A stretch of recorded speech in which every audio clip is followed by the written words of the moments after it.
All right. So, I did film this originally on my phone today while at the park with my kids. Uh, couldn't keep my main train of thought, so I had to keep recording. I filmed like four different times, and I was gonna edit it, and I was like, you know what? It would just be easier to hop on here live and discuss weapon degradation.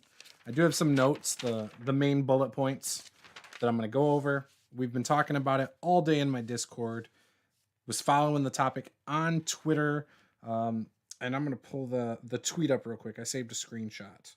The screenshot itself was by, or the tweet itself was a poll by Roleplay Chat Podcast. You can find them at roll_play_chat. So you can go check them out. They posed the question: how do you feel about weapon durability systems in tabletop RPG? And I believe the person who posted its name was Matt. Now, as of that time, which was 10:45 p.m. last night, they had 100 votes.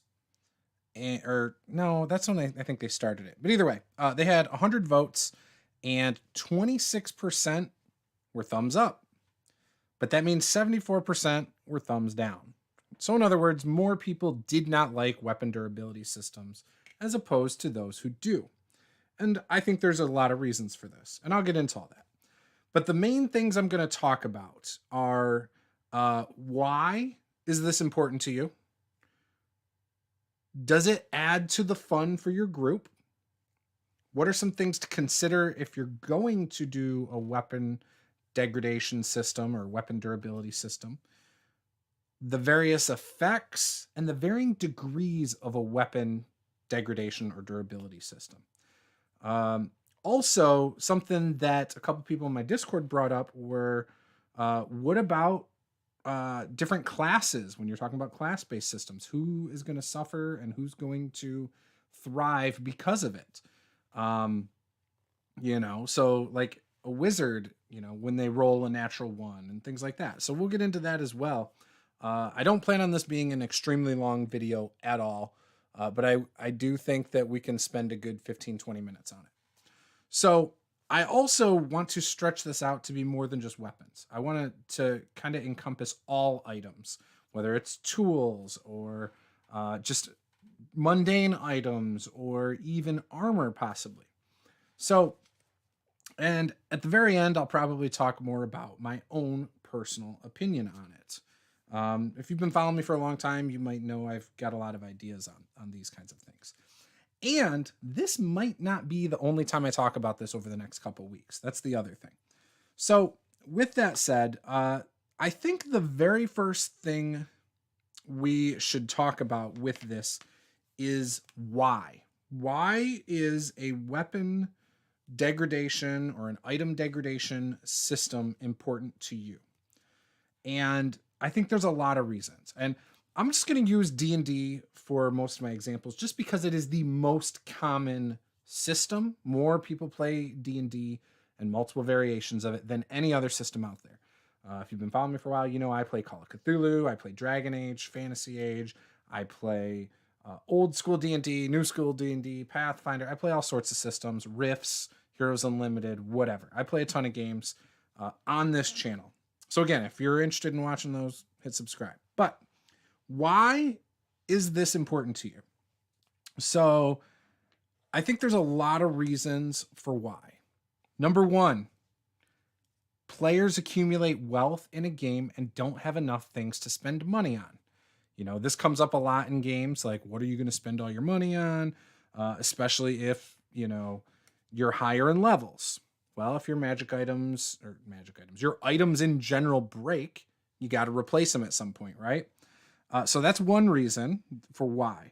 Another reason might be that your players have skills like fletching and blacksmithing and, carpentry and masonry and all these different skills that they need to use. And they don't have enough things to use them for. So I think that might be another reason why. Magic item rotation. Maybe you as a DM like to give your players a lot of magic items, but you don't want your players carrying around 30 different swords or whatever. If the item has a chance to break, there's a chance then they switch up their weapons and things like that. It allows you to give more magic items. Another thing is the Mending Spell.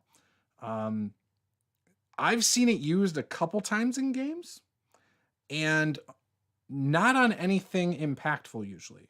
We used it in the Provokers campaign because one of the players' beards got singed off, and I used Mending on his beard, and we ended up making it blue yarn.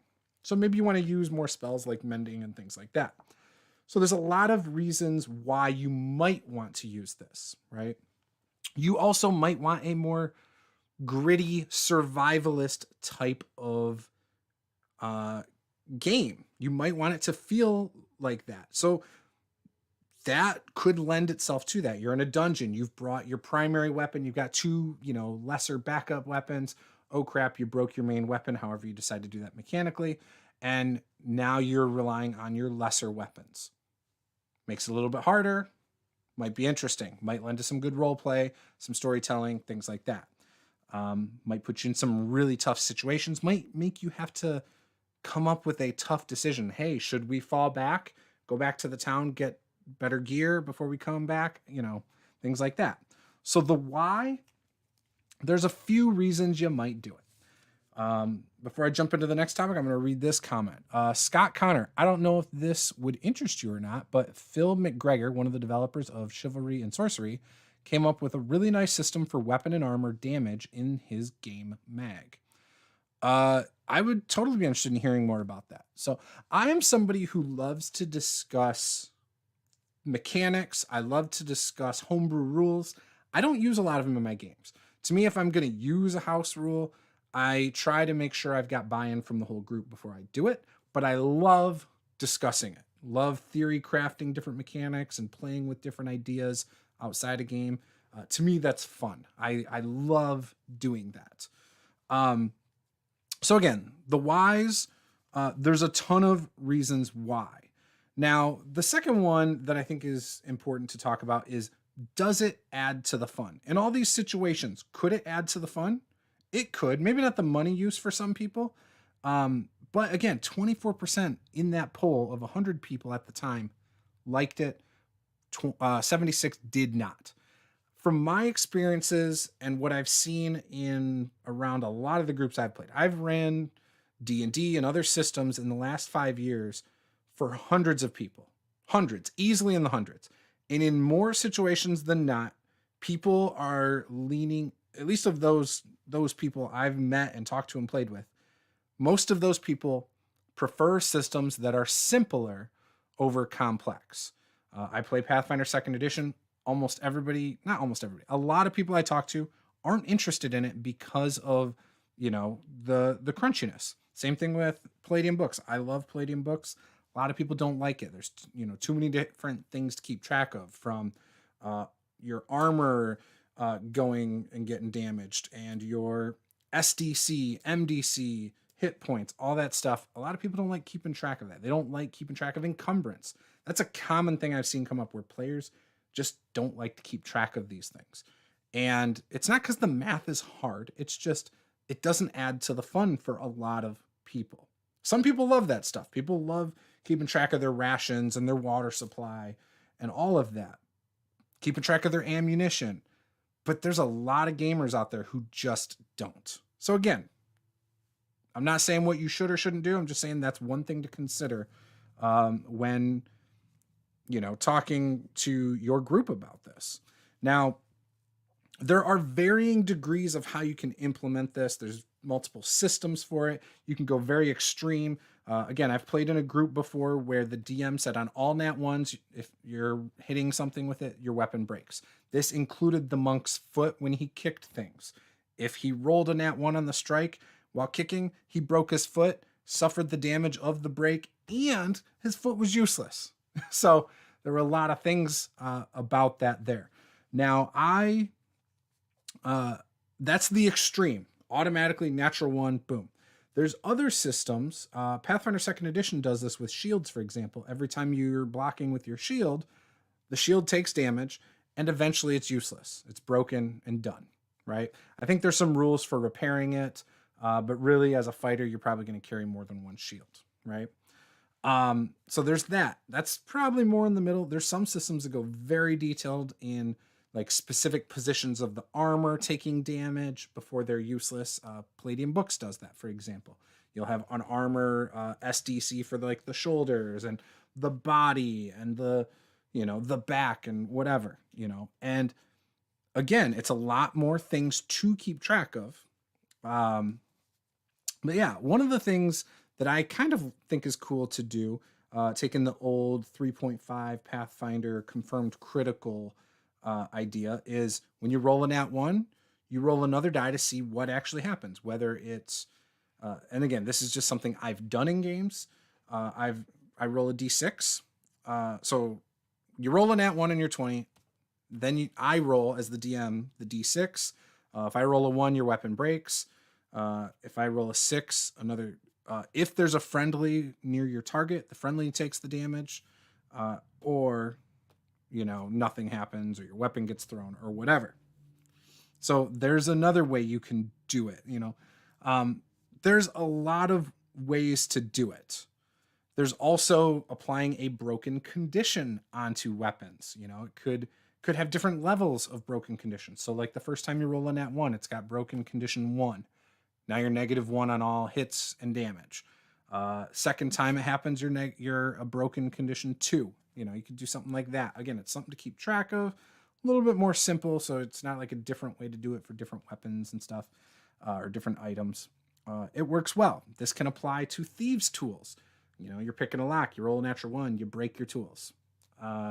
You roll a nat 1 on a dex save trying to avoid a trap. Oh, you broke your armor. So you can do these things. It's one less effective, however you want to do it. But there's varying degrees of how you're going to do it, and the effects. The effects are another thing, right? You're going to be thinking, oh, is it just less effective? Like it's only going to do 1 or 2 points of damage at its full capacity now, or whatever. You've got a lot of stuff there to consider. Some players might like some of these ideas more than others. Your group might prefer something over one of these other things. It's not just determining if you're going to do this, it's how severe are you going to make it? How frequent do you want this to happen in your games? What effect is it going to apply in various situations? Now, the thing that was brought up on my Discord server with, well, would this apply to a magic user? And I said, well, yeah, I don't see why it wouldn't. They said they didn't understand that, but we got into it, and I think they got what I was saying. So one of them brought up the focus, whether you're a wizard and you're using a staff or a spell book or whatever, or you're a cleric using your holy symbol. Maybe your weapon breaks. Now, again, going back to the varying degrees where it either just doesn't work or it's a -1 on whatever rolls would do that. I think that could be... I still think that can work and be fun.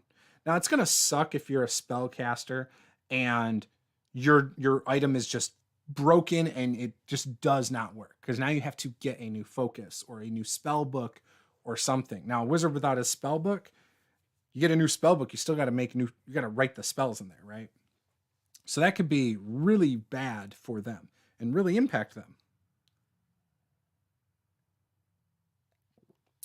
They said, oh, this might impact fighters far heavier, and things like that. And it can, but I think it depends on how you try to implement it in your games, should you choose to do that. With systems where every time you hit something, the item takes half the damage or the full damage until the item itself's hit points are gone, you can do that as well. Again, so many different actual rules systems for how it can work and how severe it is. But who is it going to impact the most? And that's going to be decided by what you chose for the system for it. This can be a layer on top of any system out there. My friend Tom in the server said that he didn't think it would work well with 5e, but I think it can work just fine with 5e. It just depends on the feel you want from your game. You can tweak it so it's going to impact your martial characters more than your spellcasters and so on and so forth. So I don't think that matters. And I think, again, when it comes to who it's going to affect more or less, that's more of a sliding scale based on the decisions you make. Things to consider, and this was another thing brought up by Tom on my server, and this was a great one. He mentioned how would this impact targeting weapons? So say someone's holding a weapon and you want to break their weapon rather than attack them. How would you do that? I think that was a very interesting idea. Again, you could do that multiple ways. But I think this is something, if your players are more tactical and might want to do stuff like this, then I think you should come up with something for that as well.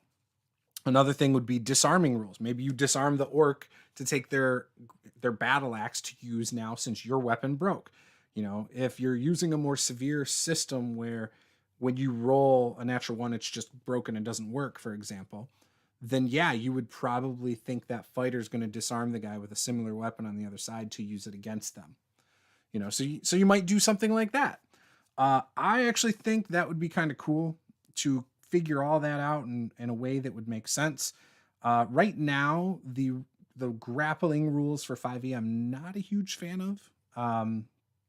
Like the fact that you have to grapple them and then do something else before they're restrained, because basically being grappled doesn't do much in 5e. It's a huge process that I think just isn't really effective and doesn't encourage players to do it at all. So, yeah.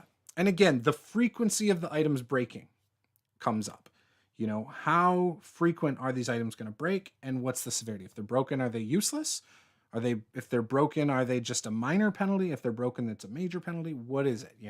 So those again are the things that you should collaboratively talk about with your groups if you're going to do this.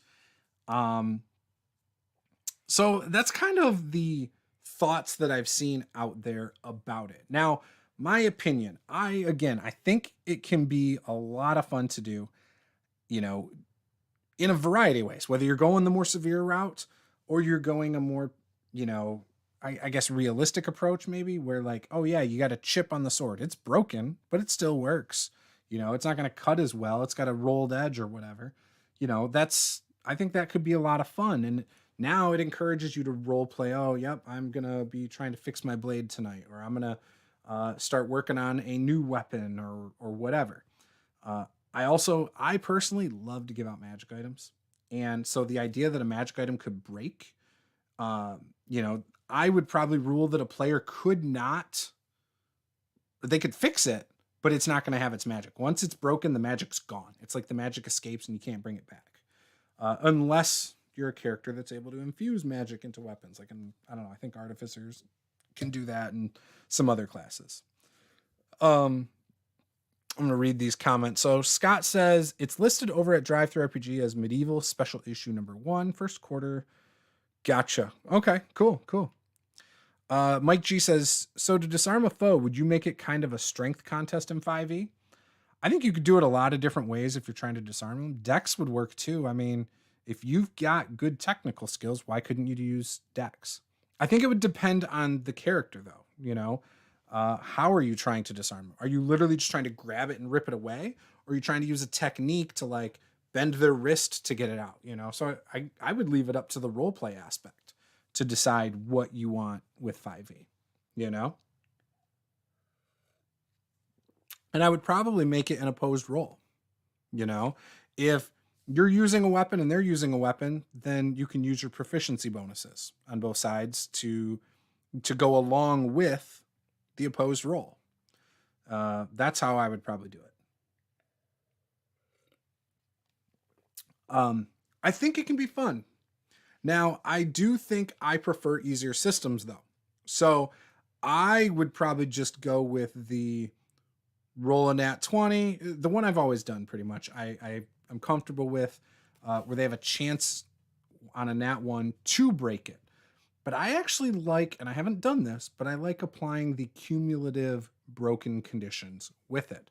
So the first time you roll a nat 1, you confirm, and then if they fail, they get it confirms the natural 1. Say I roll the 1 on the 6. Now I'm going to say, okay, your weapon is now -1. That would apply to hitting and damage. And so they would go, okay. Now, this would apply to thieves' tools. This would apply to spellcasters and their arcane focus. This would apply to all of that stuff. Armor. Again, you rolled a nat 1 on your dex save to dodge the pit trap. You know, maybe in doing so, you got your strap for your shoulder caught and it ripped, you know, and now your armor's broken. So I would apply this to all things that make sense. And I think that would be awesome. I think it would add a lot of fun. It would force players to now, and again, if I felt like players were just, oh, well, I'm going to bring 3 greatswords then, I probably would not want to do it. I don't want players to meta the dice rolls necessarily. That just to me wouldn't make a ton of sense from a character standpoint, you know?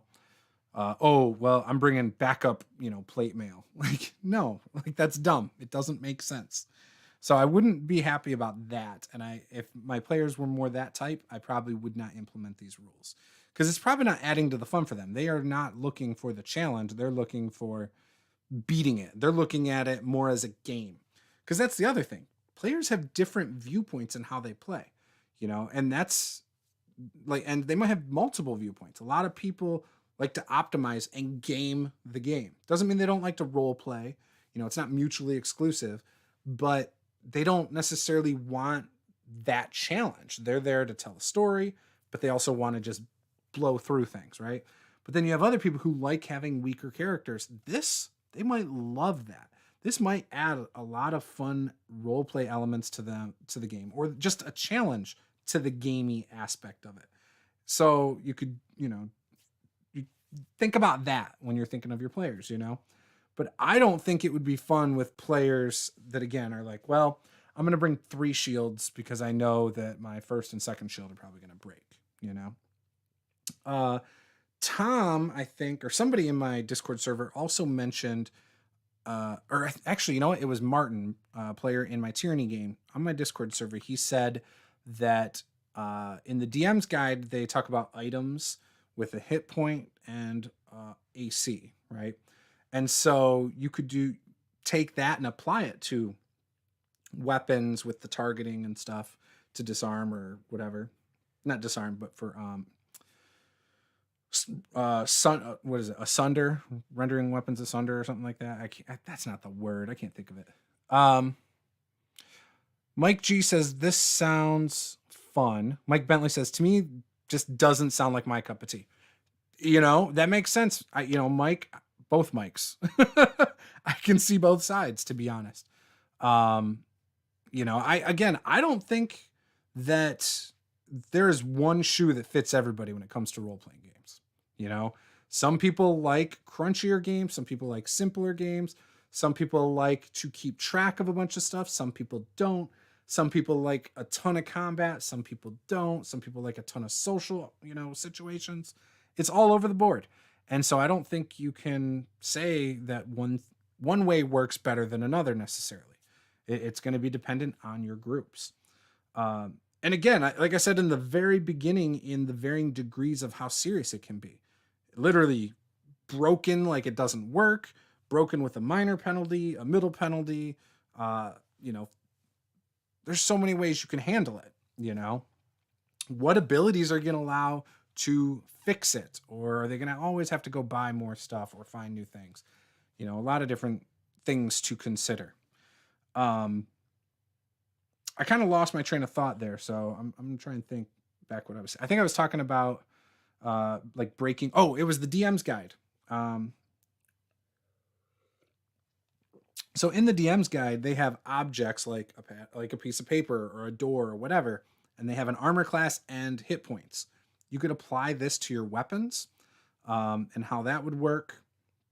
Same thing with your armor. And so maybe when you do a skill roll, if you roll the nat 1, you now take hit points off of it. You know, maybe that's the only time it happens. I don't know. A lot of ways you can do it. And in some instances, those ways won't work within the system you play. In other systems, it might work really well. And how would you apply item degradation to other things? You know, the magic user thing came up, and I don't think that was that big of a deal. The only thing that would be weird, right, is so if you did it, depending on which systems you use, how would it apply to, say, area of effect spells? You know, a -1 on a fireball is not that big of a deal. Would it be a -1 per die? That might make a bigger deal. So if you're I don't remember what a fireball is. What, 4d6 or something like that? 4d8. So it would be -4. That might be a bigger deal. But again, that just still doesn't feel impactful at all. But that's the minor system. If it's the major system, you know, you're not going to be able to cast your spell at all because your weapon focus or your spell book is gone. So yeah, I don't know. There's a lot of ways you can do it, and I think you can find ways to make it work within variety of systems. But again, most players don't like it. 76%, according to that poll, didn't like it. Of the 24%, I even saw comments below on that tweet that were mentioning that, yeah, I voted yes, but it depends on the system and if I'd like it. You know, so to me, that means more people probably don't like it than do out of even that 24%. Not more people, but whatever. Maybe it's truly only like 10% of people like the idea of a degradation system, and the other 14% like it depending on how you implement it and what games you're talking about. I don't know. What do you guys think? You know, do you use it? Is it something you want to use in your games? Would love to hear about it. We've been talking about it all day in the Discord server. A lot of interesting ideas and stuff over there have come up. And again, it's over on Twitter as well. People are talking about it. Would love to hear about it. But go join our Discord if you haven't yet. You know, we've got some fun conversations that go on over there. And yeah. Also, if you end up wanting to play a game with me or on my channel, we offer it up to patrons first. Then we go to our Discord, and you know, then I sometimes make public posts in Facebook and whatever after that. But I haven't had to do that in a long time. So with that, I'm going to end this there. Hope you guys enjoyed this little conversation. I will probably go and do more videos on this in the future, especially depending on how the conversation's going about this topic. Maybe new ideas will pop into my head. Maybe I want to talk about a specific way to implement it across the board for a specific system. I don't know. But again, give me a like, subscribe, and I will see you guys next time. This is Master of the Game. I am Juice. Game on.